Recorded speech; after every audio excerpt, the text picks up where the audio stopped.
Hello everyone, welcome to kindly. So first session हम already discuss कर चुके हैं इंश्योरेंस अवेयरनेस से रिलेटेड। आपने नहीं देखा है तो ज़रूर चेकआउट कीजिए जाकर के। प्लेलिस्ट में इंक्लूड करा दूंगी डिस्क्रिप्शन बॉक्स में। एंड ये आप सभी पूछ रहे थे मुझसे इस पीडीएफ के बारे में कि मैम इसका पीडीएफ कहाँ मिलेगा। So you will get the PDF in the description box, जहाँ पे हम इंश्योरेंस अवेयरनेस का बंडल कोर्स आप सभी के लिए लेकर के आए हैं, जो कि काफ़ी ज़्यादा हेल्पफुल होने वाला है आप सभी के लिए। सो उसका कोई भी ज़्यादा अमाउंट नहीं है, जाकर के परचेज कर सकते हैं आप। एंड उसमें ये तो बहुत ही कम चीज़ें हैं, मैं आपको शॉर्ट में समझा रही हूँ। आपको वहाँ पे डिटेल सेशन मिलने वाला है। यहाँ पे आपको मैं जो जो इंपॉर्टेंट है आपके एग्जाम के पॉइंट ऑफ व्यू से वहीं सब कवर कर रही हूँ, ठीक है। So go and purchase it at a very minimal amount. So चलिए स्टार्ट करते हैं and this will be the session second.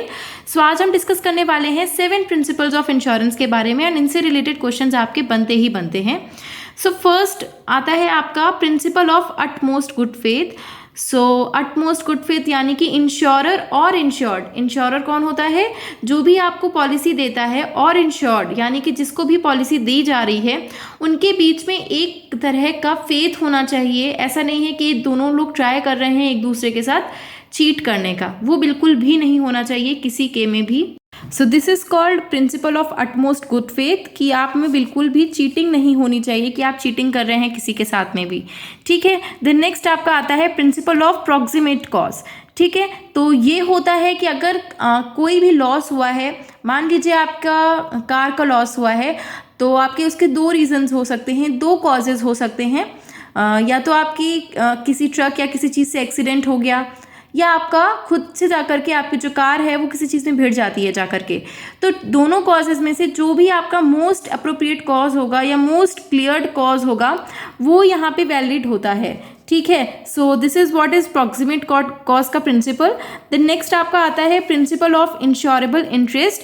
सो ये होता है कि अगर आपने जिसका भी लॉस हुआ है, यानी किसी की भी प्रॉपर्टी का लॉस हुआ है अगर, तो मैं हर चीज़ आपको एग्जाम्पल के साथ समझाती चल रही हूँ। फॉर एग्जाम्पल, आपका घर है एंड आपके नेबर का घर है, एंड आपके नेबर के घर में किसी चीज़ तरह का लॉस होता है, ठीक है। तो उसके लिए आप वाइबल नहीं होंगे। अगर आपने अपने घर का इंश्योरेंस कराया है और अगर उसके घर में किसी तरह का लॉस होता है, तो उसके लिए आप वाइबल नहीं होंगे। सो जिसका भी लॉस होगा उसी को ही उसका मॉनेटरी बेनिफिट मिलेगा, दूसरे पर्सन को उसका मॉनेटरी बेनिफिट नहीं मिलेगा। नेक्स्ट आता है principle of indemnity. So principle of indemnity क्या होता है कि ऐसा नहीं है कि आपका जो लॉस हो रहा है उसके ही रिलेटेड आपको यहाँ पे जो है वो आपको कंपेंसेशन मिलेगा। ये नहीं कि आपकी कार का एक्सीडेंट हो गया, आपका कार का डोर ब्रेक हो गया एंड आपको वो पूरे के पूरे कार रिपेयरिंग का आपको देने लगेंगे। तो वो लोग यहीं ट्राई करेंगे, यही होना चाहिए कि जितना लॉस हो रहा है सिर्फ उतना ही चीज़ें कवर की जाएं।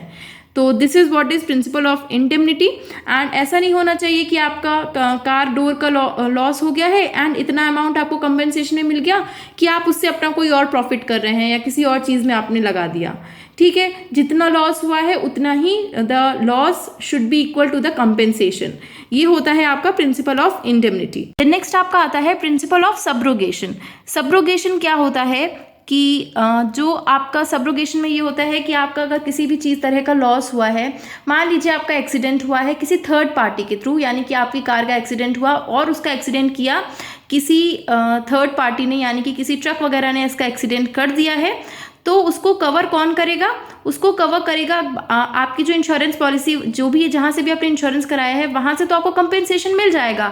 बट आपके इंश्योरर को, यानी कि जो भी आप जहाँ से आपने इंश्योरेंस पॉलिसी कराई है, उसको पूरा राइट होता है कि अपने उस जो भी लॉस हुआ है उसको कंपेंसेट करे। यानी कि थर्ड पार्टी ने अगर आपका लॉस किया है तो उससे जा करके कंपेंसेशन मांगे, आपको तो वो कंपेंसेशन दे देंगे, बट थर्ड पार्टी से भी वो रिसीव कर सकते हैं कंपेंसेशन, ठीक है। So after providing the compensation the insured for the subject matter, the insurer gets every right against the third party. So third party से क्वेश्चन आंसरिंग का राइट भी मिल जाता है इंश्योरर को।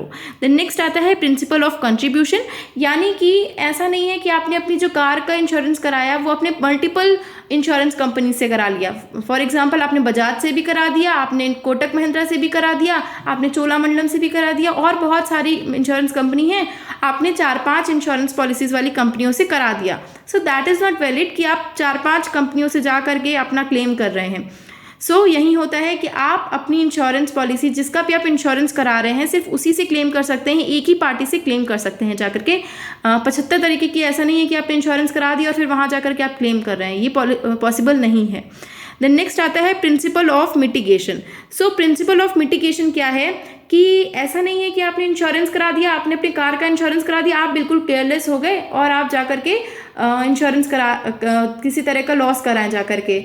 आप मान लीजिए अगर आपकी एक डोर टूटता है तो आप जाकर के दूसरा डोर भी तोड़ देते हैं जाकर के कि आपको इंश्योरेंस क्लेम कर लेंगे। तो इस तरह का नहीं होना चाहिए। ये भी आपका गुड फेथ में ही आता है कि आप किस तरह से, आप दोनों में कितनी ट्रांसपेरेंसी है इंश्योरर और इंश्योर्ड के बीच में। So this is the principle viable there कि आपने किसी भी तरह का अगर आपको लॉस होता है तो ऐसा नहीं है कि आपने सिर्फ इस बेसिस पे लॉस करते जा रहे हैं कि आपका इंश्योरेंस तो है ही, हमें क्लेम तो मिल ही जाएगा। आपको खुद की लाइफ के साथ भी केयरफ्री नहीं होना चाहिए, ठीक है। So this is what we have studied about the 7 principles of insurance. So I hope ये सेशन आप लोगों के लिए हेल्पफुल रहा होगा। आने वाले सेशंस और भी ज़्यादा यूजफुल रहेंगे। मैं ट्राई करूँगी 2 से 3 सेशंस आप लोगों को दिन में दे दूँ ताकि आपके 23rd तक काफ़ी सेशंस कवर हो जाएं। सो मुझे कमेंट सेक्शन में ज़रूर बताइएगा कि आपको सेशंस कैसे लग रहे हैं। आप लोगों के रिव्यूज़ बहुत ज़्यादा वैल्यूएबल है मेरे लिए। And let me know the comment section अगर आप चाहते हैं कि आने वाले आपके सीए सेशंस भी मैं हैंड रिटन नोट्स लेकर के आऊँ, बिकॉज ये काफ़ी ज़्यादा यूजफुल भी साबित होते हैं। मैंने देखा है काफ़ी आपको लोगों को पसंद आ रहे हैं गाइडली के प्लेटफॉर्म पे। So let me know that also. So thank you so much and like कीजिएगा सेशन को और शेयर भी कीजिएगा क्योंकि इंश्योरेंस अवेयरनेस से related easy to easy sessions आप लोगों के लेकर के आ रही हूँ मैं। और अगर आप चाहते हैं बंडल PDF कोर्स परचेज करना गाइडली का तो आपको लिंक डिस्क्रिप्शन बॉक्स में मिल जाएगा। Thank you so much.